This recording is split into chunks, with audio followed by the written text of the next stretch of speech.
underground, brother.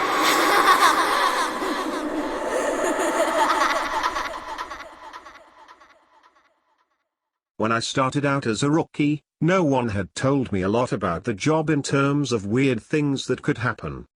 I'm assuming this was largely to prevent me from freaking out and abandoning the park. But a few months into my service, when I was still a rookie, a friend and I were drunk at a party, and he opened up a bit. Yeah, it can get a little crazy out there, I guess. I think the worst are the ones where people die when they just shouldn't, you know? Or when we find them dead like 10 minutes after someone says they saw them last. They were fine when I passed them on the switchback, I swear. That sort of shit. Like, take this guy who I found one spring out on a really popular trail. Someone comes into the VC freaking about some guy who's lying in the middle of the path in this giant pool of blood. So we run out there, and we find this guy dead as a doornail. Which he absolutely should be, because the back of his head is like mashed potatoes. The skull is decimated, brains are leaking out like custard filling, and the guy's old, so you figure yeah, he probably fell and hit his head. Old people fall all the time. It's no big deal.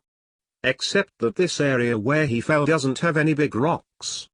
There's not even any stumps or big branches. And on top of that, there's no blood trail, so he clearly died where he dropped. Now that's when you turn to murder, but there were people just out of line of sight with the guy. If someone came up behind him and murdered him, there's no way someone wouldn't have heard. And again, even if someone had, there'd be a blood trail, spatter all over the place. But everyone on the scene said it looked exactly like he'd fallen and smashed his head on a rock. So what the fuck did he hit his head on? And then there was this lady I found in a different park about 5 years ago, back when I was upstate. We found her in the middle of a stand of big junipers, curled around the trunk, like she was hugging it. We pick her up to move her, and a fucking waterfall comes out of her mouth, splashes all over my shoes. Her clothes are dry, and her hair is dry, but the amount of water in her lungs and stomach was phenomenal. Unreal, man. Coroner's report says the cause of death was drowning. Her lungs were completely full of water. This, even though we're in the middle of the high desert, and there isn't a body of water for miles. No puddles, no nothing. No signs of anyone else being out there. I mean, yeah, it's possible they were murdered. But why go out of the way to do it like that? Why not just stab him and be done with it? I dunno, it just sits weird with me. Now of course, that freaked me out a little. But we were wasted, and I guess I sort of wrote it off as a fluke. I also assumed there was exaggeration there, since, you know, we were wasted. Now, I don't like talking about this next case very much. It was an awful one that I've done my best to forget about, but of course that's easier said than done. This happened about 6 months after the conversation with my friend at the bar, and up until that point I hadn't had a lot of really weird shit go down. A few things here and there, and of course the stairs, but it's amazingly easy to get used to stuff like that when it's treated as if it's normal. This case was a little different. A guy with Down's syndrome in his 20s went missing after his family lost sight of him on a major path. That was odd in and of itself, because this guy never left his mum's side. She was absolutely convinced he'd been kidnapped, and unfortunately a ranger who isn't with the park anymore insinuated that no one was going to kidnap someone.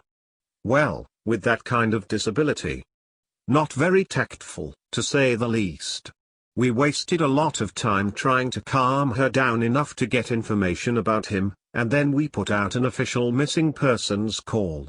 Because of the urgency of the situation, him being mostly unable to function alone, we had local police come in and help us. We didn't find him the first night, which was heartbreaking. None of us wanted to think of him being alone out there. We assumed he just kept wandering, and was staying ahead of us.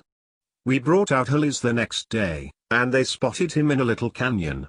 I helped bring him back up, but he was in bad shape, and I think we all knew he wasn't gonna make it. He'd fallen and broken his spine, and couldn't feel his lower half. He'd also broken both his legs, one at the femur, and he'd lost a lot of blood.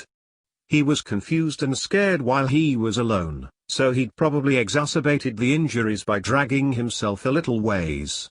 I know it sounds awful, but while I was riding in the copter with him, I asked him why he'd wandered off. I just wanted something to tell his mother, to let her know it wasn't her fault, because he was fading fast and I didn't think she'd get to ask him herself. He was crying, and he said something about how the little sad boy had wanted him to come play. He said the little boy wanted to trade so he could go home. Then he closed his eyes, and when he woke up again, he was in the canyon. I'm not sure that's exactly what he said, but it was what I thought the gist of it was. He kept crying, asking where his mommy was, and I held his hand and tried my best to keep him calm. It was cold out there. He kept saying that.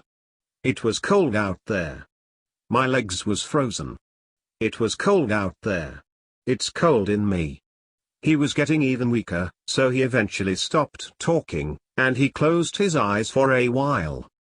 Then, when we were about 5 minutes from the hospital, he looked right at me, with these big tears running down his face, and he said Mama won't see me no more. Love Mama, wish she was here. And he closed his eyes and he just never woke up. It was horrible, and I don't like talking about it. That case was one of the first ones that really rattled me badly. Because of how badly it affected me, I reached out to a senior ranger, and who ended up helping me through it. As time went on, and we got to know each other better, he ended up sharing one of his own stories with me. It was disturbing, but it helped to know that I wasn't the only one affected by the things going on out there.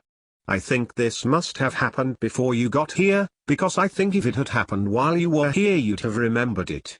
I know it didn't end up in the news, for some reason, but I think most people who've been here long enough know about it. The park sold off a portion of land to a logging company, and it was a really controversial thing. But it wasn't that large or old of a plot, and it was right after the recession, so we needed cash bad. Anyway, they were felling this plot of land, and we get a call that we need to get our supervisors out right away. I don't know why, but they ended up sending me and a few other guys along with the heads, I guess for power in numbers, to see what was up. We got there, and all these guys are crowded around a tree that they've just cut down.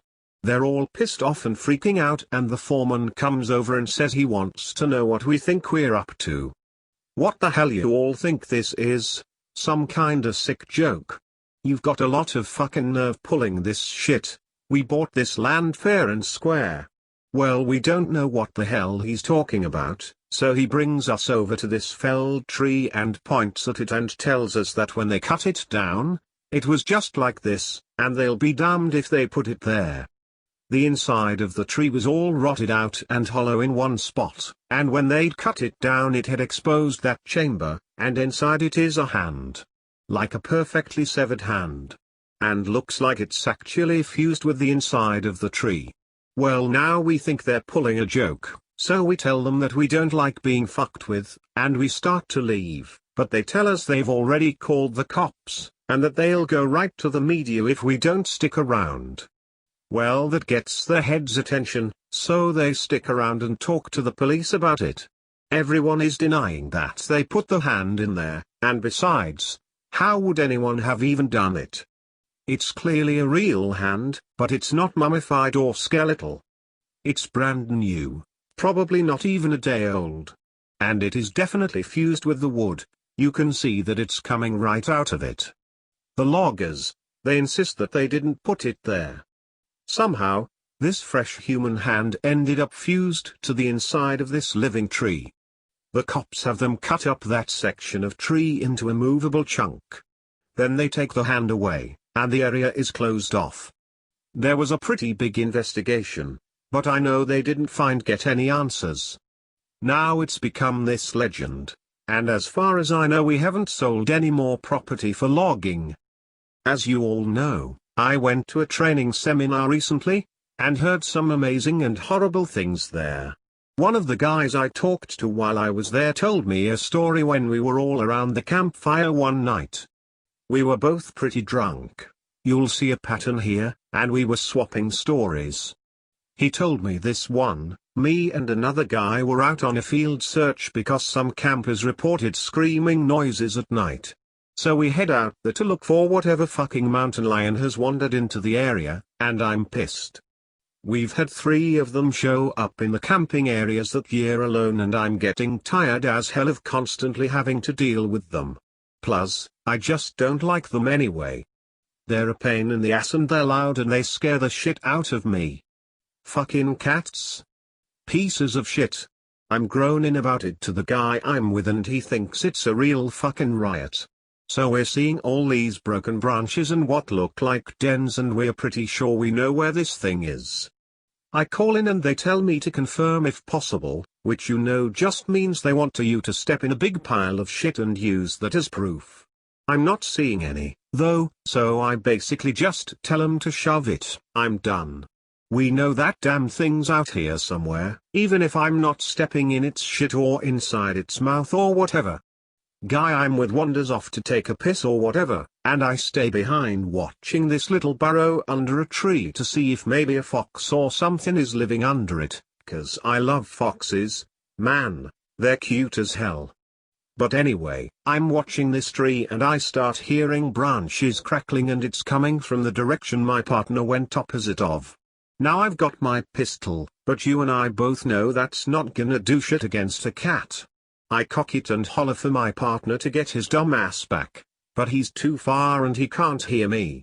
I stand up and get my sights on where the thing is approaching, and I shit you not, man, I just about peed myself.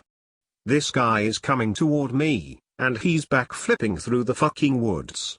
Like, instead of walking, he's doing these crazy fucking backflips, and I swear to God he cleared every fucking log and bush in his path. It was like he knew right where he was going.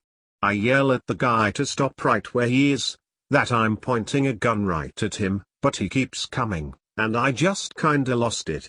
I shot at the ground in front of him, and it was a dumb fucking thing to do, but man, I didn't want this guy anywhere near me. When I fired, he was about 50 yards from me, and as soon as the gun goes off, he whirls around and goes off, backflipping back into the woods. My partner hears my gun go off and runs back and asks what's up, and I tell him there's some fucking weirdo out here hopped up on God knows what, and we need to get the hell out of Dodge. I let the cops know what happened, and I didn't get in any trouble for firing, but man, I don't know what that motherfucker was on, but I've never seen anything like that before. Shit was absolutely buttfuck crazy. I think we can agree that there's stuff going on out here in the woods. And while I'm not going to spout off about what it could be, or offer any theories, what I want people to take away from all of this is that it is so damn important to be safe when you're out there. I know a lot of you think you're invincible, but the fact is that you can die out there, or be hurt, or go missing. It's easier than you'd ever imagine.